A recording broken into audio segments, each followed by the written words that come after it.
Happiness, மகிழ்ச்சி, இதை நம்ம இன்னொருவங்க கிட்டேயோ உறவுகள்கிட்டயோ இல்லை ஒரு சூழல், தொழில், பணம் இது தேடிட்டு இருக்கிற ஒரு ஆளாக நீங்கள் இருந்தீங்கன்னா உங்களுக்கு அன்பாக ஒரு விஷயத்த சொல்லிக்கிறேன்.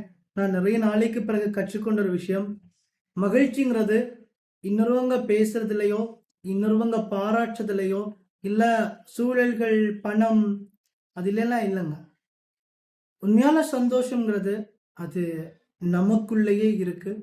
அன்பா சொல்லிக்கிறேன், சந்தோஷத்தை உங்களுக்குள்ள தேடுங்க.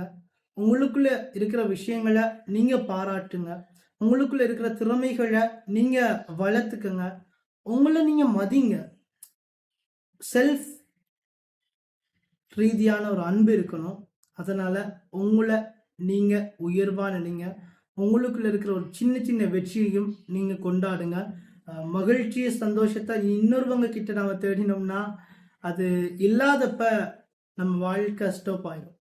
ஒருவங்க பேசுறது தான் மகிழ்ச்சின்னா அவங்க பேசாம போயிட்டாங்கன்னா நம்ம வாழ்க்கை அதோட முடிஞ்சு போயிடும். வாழ்ற இந்த நிமிஷத்தை எப்பவும் சந்தோஷமா இருங்க. இஸ்லாம் சொல்ற விஷயமும் அதுதான். இந்த நிமிஷத்தை மட்டும் வாழுங்க.